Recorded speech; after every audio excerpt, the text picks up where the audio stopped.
Good afternoon, students. So we are going to see about the difference between the monocot and dicot seed, what we discussed in this early period. So that is nothing but the dicot seed is presented with a seed coat. So seed coat, outer seed coat, that is nothing but testa, and the inner seed coat is called tegmen.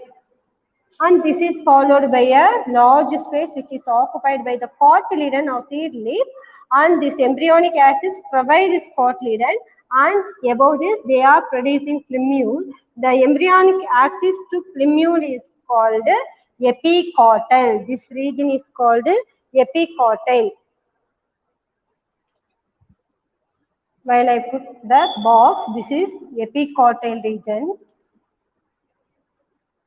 Then this is followed by remaining embryonic axis between the cotyledon, this cotyledon and this cotyledon. This cylindrical area is called hypocotyle. So this is the characteristic feature of a dicot seed. When we are go with that monocot seed, here apart from this stegma and tegmen, the seed is covered by a special covering that is called bloom. Bloom is nothing but the fused bracten and bracteole plus bracteole. Fused bracten bracteole is called a bloom. Then this bracten bracteole, when gets dry, they are called husk. When we are remove this bloom, that removed bloom is called a husk. Okay, so it is pale in color, hard in nature, waterproof in nature. They are keep the seed away from the moist. Okay, apart from this, there is a membrane, so that is called testa and tegmen. They all disintegrate when get the seed is mature. Then this is followed by a special membrane. That membrane is called alluron layer. What is that? Alluron layer. This membrane is called a alluron membrane. So the alluron membrane is a protein starchy membrane, but it has numerous enzymes. Of course, we already discussed what are the enzymes are present in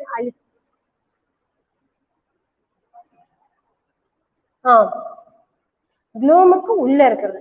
இங்க testa tegmen இருக்குப்பா, but this testa and tegmen are disintegrates. ப்ளூமே வந்து டார்க்கா இருக்கிறதுனால அது என்ன ஆயிரும், டெஸ்டா tegmen வந்து உனக்கு வெல் டெவலப்டா இருக்காது, வெல் மெச்சூர் சீட்ல. ஓகேவா? அதுக்கு பதிலாக உனக்கு அல்யூரான் லேயர் இருக்கும். See, this alluron layer is a proteinaceous membrane. Protein membrane, they are rich with some enzymes, granules. The enzyme granules are present. When the water is imbibed into the seed, in the sense, imbibed na enna theriyuma? Imbibed na enna theriyuma? 11th படிச்சிட்டு இருப்ப. Osmosis, endosmosis, exosmosis, imbibe, passive absorption, active absorption. Imbibe na enna theriyuma theriyada? யாராவது சொல்லு பார்க்கலாம் answer. Sir சொல்லுங்க sir, டக்கு டக்குன்னு answer பண்ணுங்க. ஒரு 10 நிமிஷத்துல சார் மீட்டிங் கூப்பிட்டுருவாரு. கொஞ்சம் முடிச்சுட்டு அப்புறம் நான் போயிடுறேன், அப்புறம் நாளைக்கு தான் பார்க்க முடியும். தெரியலன்னா தெரியலன்னு சொல்லுங்க. ஸோ திஸ் இம்பைபிஷனா non living thing, most problem non living thing வந்து the whole surfaceல water access absorb பண்ணுது. சாக் பீஸ், இந்த சாக் பீஸ் வாட்டருக்குள்ள போட்டா ஹோல் எவ்வளவு தூரம் இந்த வாட்டர் ஹோல்டு பண்ணிக்க முடியுமோ அந்த குவாலிட்டிக்கு பேர் தான் இம்பைபிஷன். இந்த இம்பைபிஷன் சீட்ல கண்டிப்பா நடக்குது. சீடு ஒரு நான் லிவிங் திங்கா தான் இருக்கு. இது என்ன பண்ணும், வாட்டருக்குள்ள போடும்போது வாட்டர் சோக் ஆகும்போது எல்லா சர்ஃபேஸ்ல அது எவ்வளவு தூரம் வாட்டரை இம்பைப் பண்ணிக்க முடியுமோ பண்ணிக்கும். ஸோ அதுதான் அந்த இம்பைபிஷன் ஆனதுக்கு அப்புறம் this alluron layer gets enlarges. அது என்ன ஆயிரும், எக்ஸ்பேண்ட் ஆயிரும். ஓகேவா? ஒரு சாலிட் பார்ட்டிகிள் தண்ணிக்குள்ள போட்டா ஊறிடுது இல்லையா, ஒரு ட்ரை கிரேப்ஸ் இருக்கு, அதை வாட்டர்ல போட்டோம்னா ஊறி அப்படியே ஃபுல் கிரேப்ஸா வந்துடும் இல்லையா. So like that this alluron layer gets diluted and these enzymatic particles are deviated and they are become amylase enzyme or protease enzyme or fatty lipase enzymes to convert this material what is present in this major part, that is nothing but endosperm, is diluted and convert this into glucose or amino acid or fatty acid. Okay, this is the characteristic feature of this alluron layer.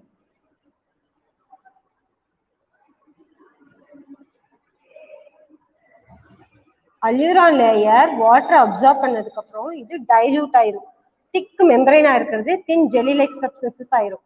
அது ஒண்ணு திரும்பி வர வாட்டரை எடுத்துக்கிட்டு இங்க இருக்க starch இருக்கு இல்லையா, எண்டோஸ்பர்ம்ல மேக்ஸிமம் ஸ்டார்ச் இருக்கும், அமினோ ஆசிட் ஃபேட் இருக்குமா, இந்த ஸ்டார்ச் ஃபேட் அமினோ ஆசிட்ஸை என்ன பண்ணுனா கொஞ்சம் கொஞ்சமா அது என்ன பண்ணிரும், குளுக்கோஸ் அமினோ ஆசிட் ஃபேட்டி ஆசிடா மாத்திரும், புரோட்டீனை ஃபேட்டை ஸ்டார்ச்சை குளுக்கோஸ் அமினோ ஆசிட் ஃபேட்டா மாத்திரும். அதான் அதனோட வேலை. தின் லேயர் வந்து எக்ஸ்பேண்ட் ஆகும் தவா, தின் லேயர் வாட்டர் இம்பைப் ஆனதுக்கு அப்புறம் எக்ஸ்பேண்ட் ஆகிக்குது. ஓகேவா, எப்படி ட்ரை கிரேப்ஸ் தண்ணியில போட்டா expand,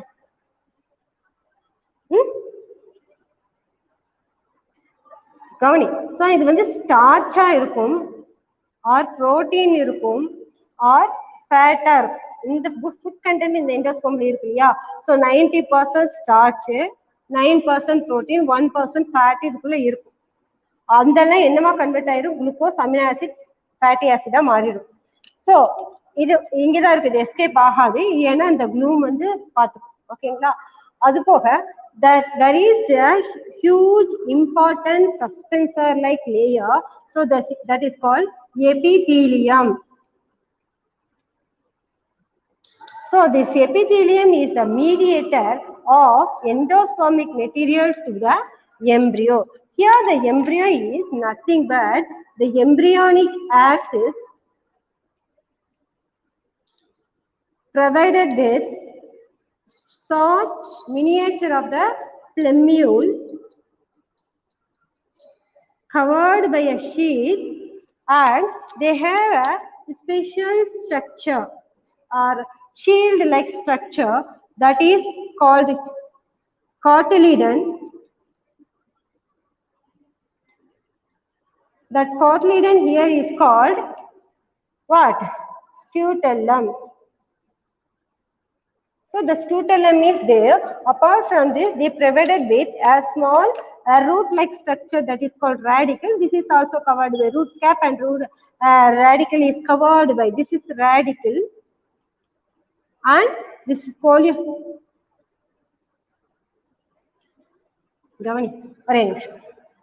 the coleoptile. Plumule is covered by a membrane that is called coleoptile. Radicle is covered by a membrane is called coleorhiza. Apart from this, there is a scutellum.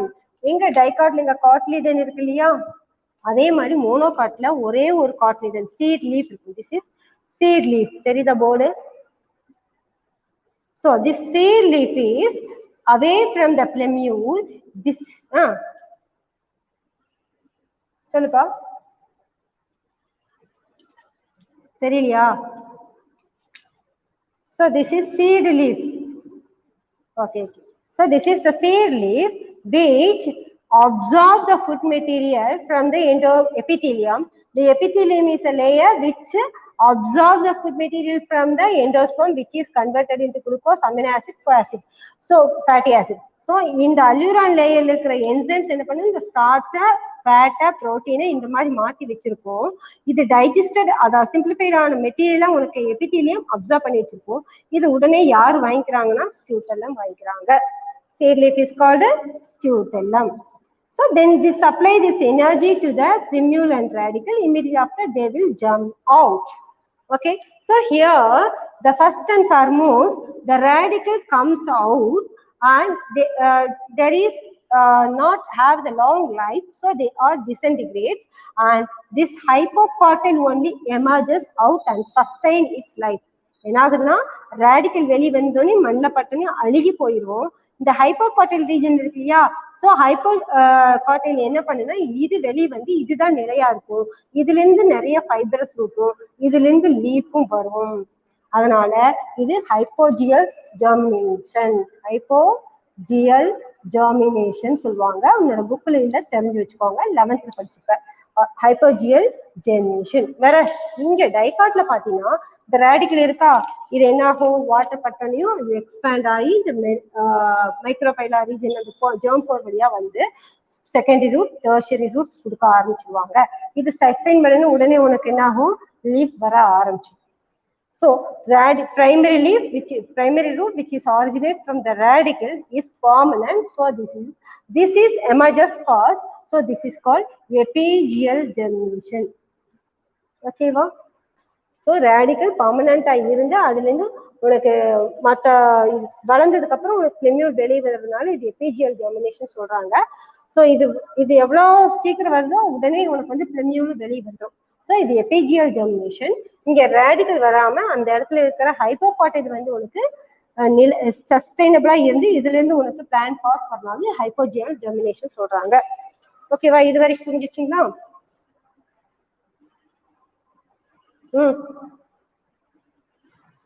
சொல்லுப்பா, what is the doubt?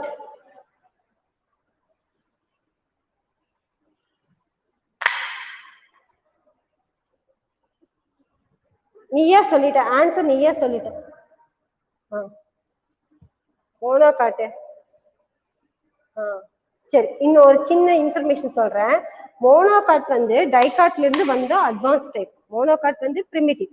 சரி, monocot dicot ரெண்டு compare பண்ணும்போது dicot primitive, monocot advance. So அட்வான்ஸா இருக்கிறது என்ன ஆகணும், இன்னும் வர சூழ்நிலைக்கு தகுந்த மாதிரி தன்னை வந்து தன்னை காப்பாத்திக்கணும் அப்படிங்கறதுக்காக ஒரு ப்ரொடெக்டிவ் லேயர் வச்சு. ஓகே, மங்கி இருக்கு, மேனும் இருக்காங்க. மங்கியோட மேன் வந்து பெட்டரா லைவ் பண்றான். ஏன், அவனுக்கு அட்வான்ஸ் கேரக்டர்ஸ் இருக்கிறதுனால. நம்மளால தம் ஃபிங்கர் யூஸ் பண்றதுனால நம்மளால என்ன பண்ண முடியுது, மங்கியோட பெட்டரா லிவ் பண்ண முடியுது. ஸோ அந்த மாதிரி அட்வான்ஸ் ஆக ஸ்பெஷல் ஃபீச்சர்ஸ் வரும். மங்கி 4 காலம் நடக்கும், நம்ம 2 காலம் நடக்கும். ஸோ நம்மளுக்குள்ள அந்த ஸ்பெஷல் ஃபீச்சர் வந்து இல்லையா, அதே மாதிரிதான் இந்த மோனோகாட்டுக்கு வந்து அந்த கோலியாப்டைல் கோலியோரைஸாங்கிற அந்த ஷேட் இருக்கு. So it covers the mule to protect against the external injury. சரிங்களா?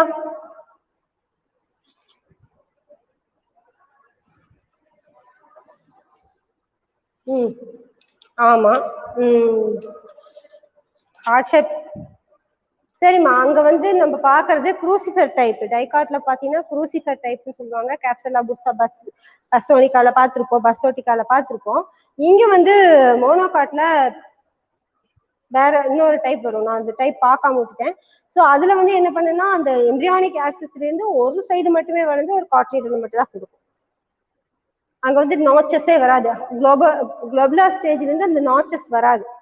கிராஜுவலா டெவலப் ஆகி ஒரு பக்கம் வந்து உனக்கு ஸ்கூட்டல்லமும், இன்னொரு பக்கம் seed embryonic axis, embryonic shoot, embryonic ரூட்டும் வர ஆரம்பிச்சு. ரேடிக்கல் பிளிமியூல் அதோட ஷூட் இருக்காது, மேக்ஸிமம் இருக்காது.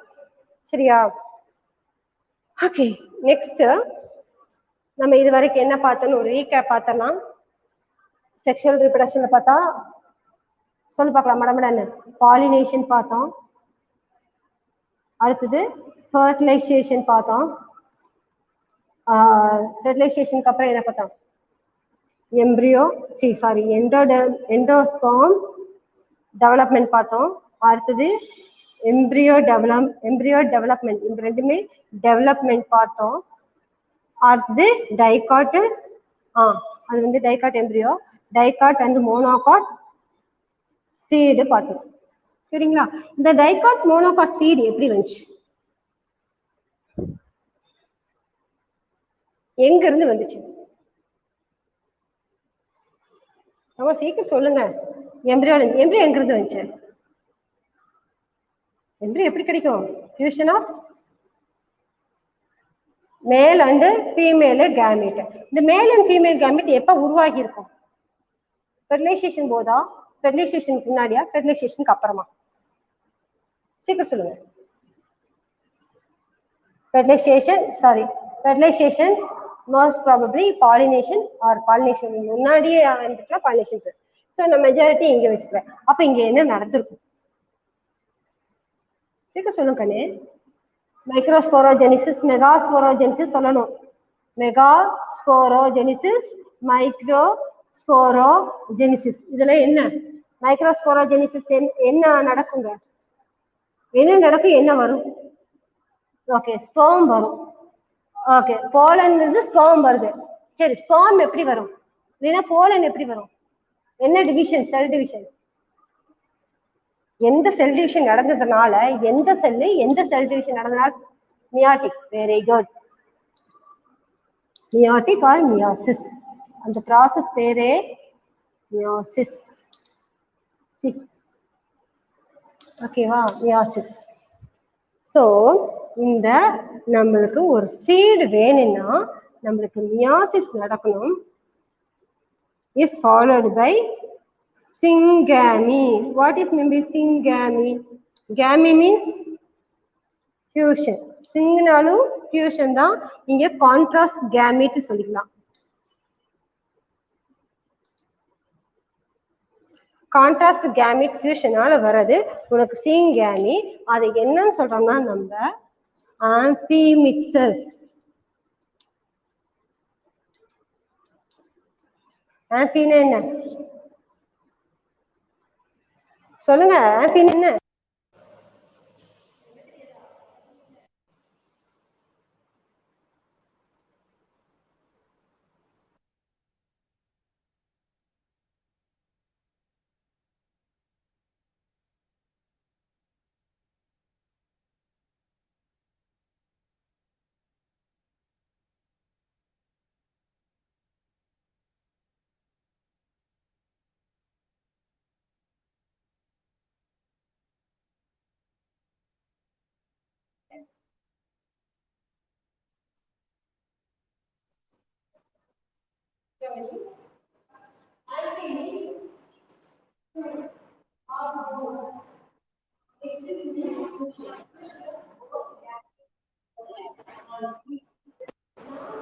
மூலமா நம்மளுக்கு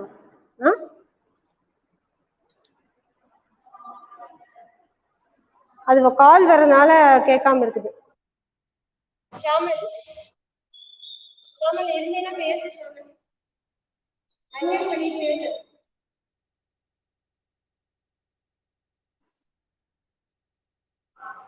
ஷாமல் இப்ப யாராவது ஷாமல் கால் பண்ணி என்னன்னு கேட்பா. கால் பண்ணிட்டு கிளாஸ் இருக்கிறானா இல்லையா? ஷியாமல் கால் இருக்க நீ பேசலாமே. ரெக்கார்ட் ஆயிருக்கு. கொஞ்சம் சீக்கிரம் டக்குன்னு பேசுவா.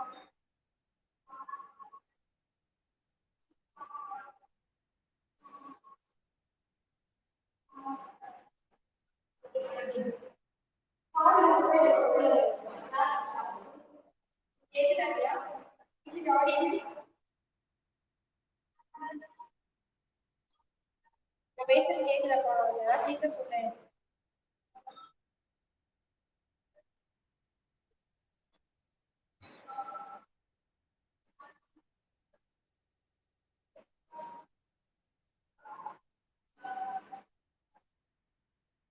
கேக்குதா?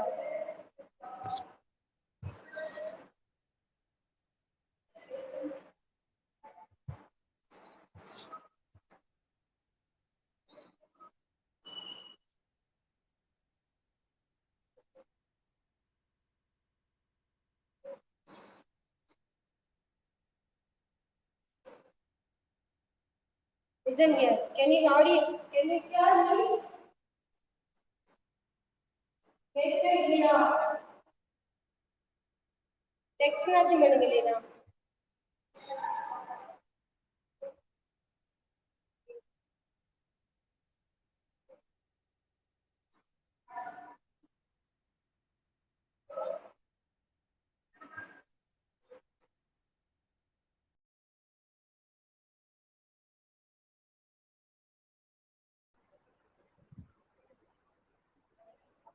Okay, next we are going to see about other half of the reproduction. Okay, reproduction நம்ம பார்க்கறது apomixis, sorry, amphimixis. So இது வரைக்கும் நம்ம பார்த்தது amphimixis. Amphimixis means nothing but the mixture of two contrasting genetic material recombination. That is nothing but fusion of two gamete, male and female gamete. Now we are going to see about. Can you hear me? Can you hear me?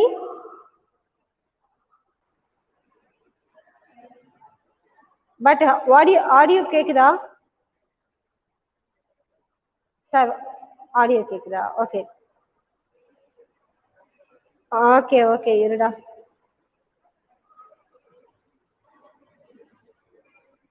இப்போ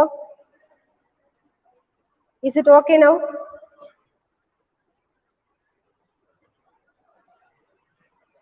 Is it okay now?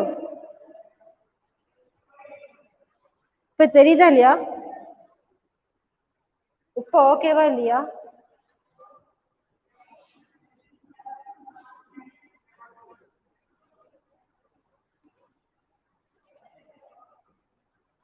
ஆம்பிமிக்சிஸ் தெரியல, உங்களுக்கு video download ஆகும், அப்போ கொஞ்சம் கிளியரா இருக்குன்னு நினைக்கிறேன். இப்போ high quality போட்டனே,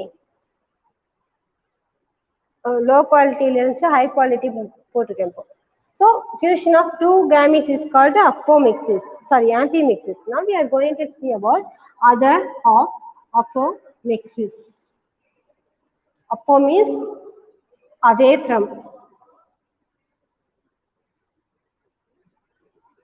sexual reproduction or gamete fusion. Gamete fusion. So there is no gamete fusion or meiosis and fusion. Syngamy and meiosis not able to run, but they are also produces fruits or seed. Fruits or seed may develop without meiosis and syngamy.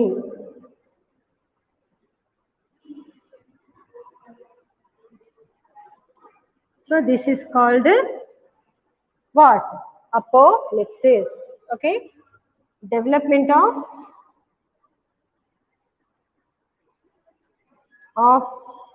fruits and seeds without meiosis and syngamy is called apomixis. So the apomixis is generally identified by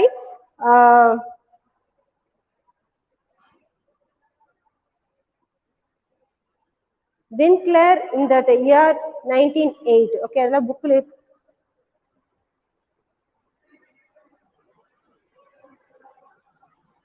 engappa புரியல.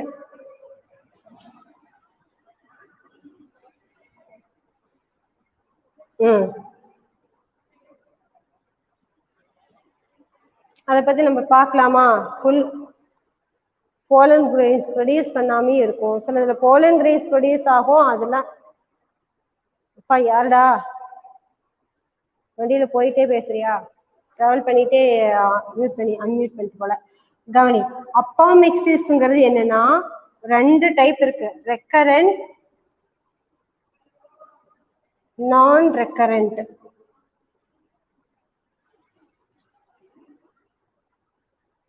Okay, recurrent parent, recurrent apomixis na vegetative reproduction and agamospermy. So idla rendu type irukku, vegetative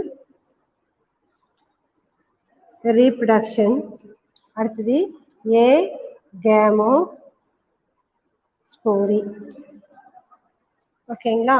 so இது என்ன ஆகுனா உனக்கு sexual ரிப்ரடக்ஷனுக்கே போகாது, vegetative பார்ட்டே உனக்கு வந்து என்ன ஆகுது, இன்னொரு ப்ராஜனியை கொடுக்குதுன்னா, that is frankly we call this as asexual reproduction. அதுதான் ரெக்கரண்ட். நான் ரெக்கரண்ட்னா செக்ஷுவல் ரிப்ரடக்ஷனுக்கான ப்ராசஸ் எல்லாம் போகும். என்னென்ன? மைக்ரோஸ்போரோஜெனிசிஸ், மெகாஸ்போரோஜெனிசிஸ் எல்லாமே நடக்கும். ஆனா ஃபியூஷன் நடக்காது, சிங்காமி நடக்காது.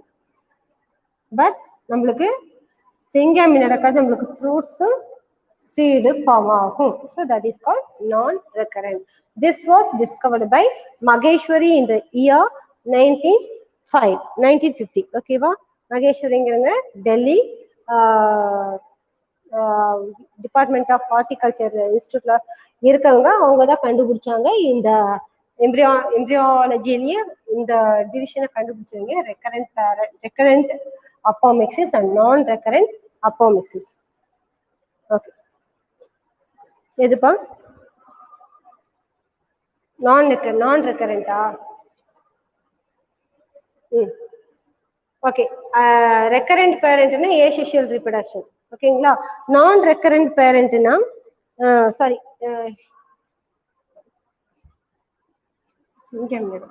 நான் ரெக்கரண்ட் பேரண்ட்னா செக்ஷுவல் ரீப்ரொடக்ஷனுக்கான மைக்ரோஸ்போரோஜெனிசிஸ் நடக்கும், மெகாஸ்போரோஜெனிசிஸ் நடக்கும், மெகாஸ்போரோஜெனிசிஸ் நடக்கும்.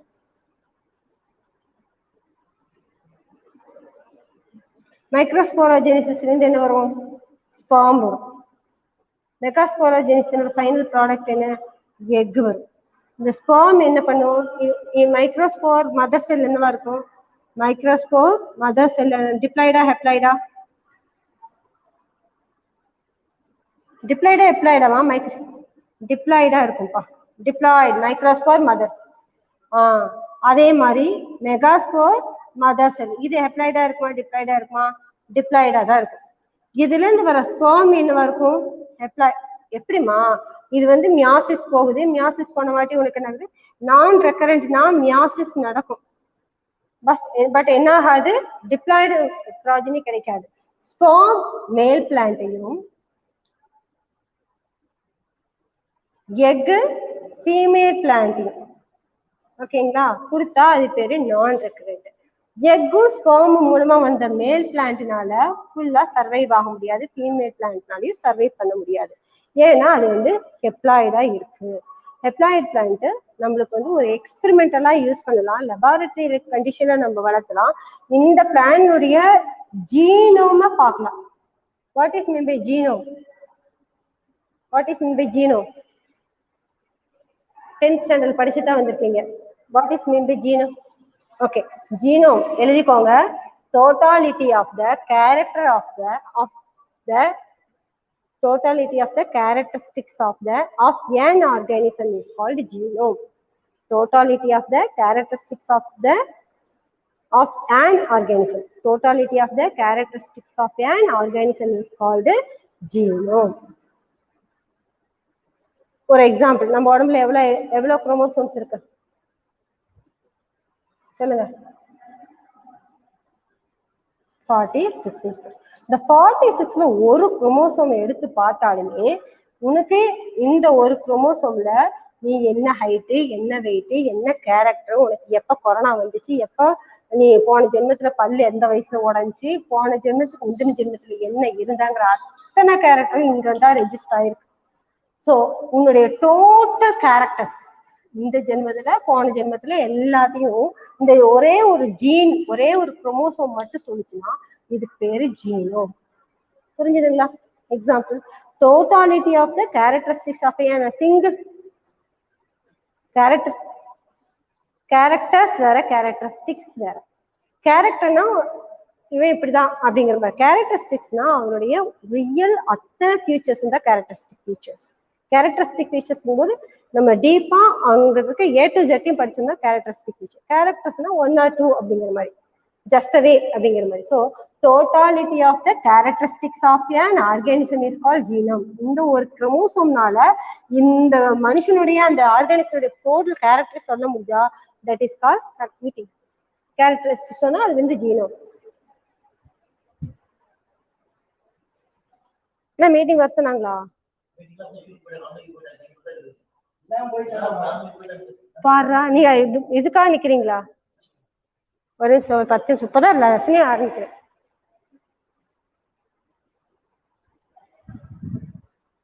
ஓகே சரிம்மா, ஒரு டைம் வந்து நம்மளுக்கு டைம் ஸ்பெண்ட் பண்ணோம்னா நான் அந்த போர்ஷனை முடிச்சிடறேன். நாளைக்கு ஒரு 1/2 hour கொடுக்குறீங்களா? பார்க்கலாமா ஆன்லைன் கிளாஸ்? தம்பி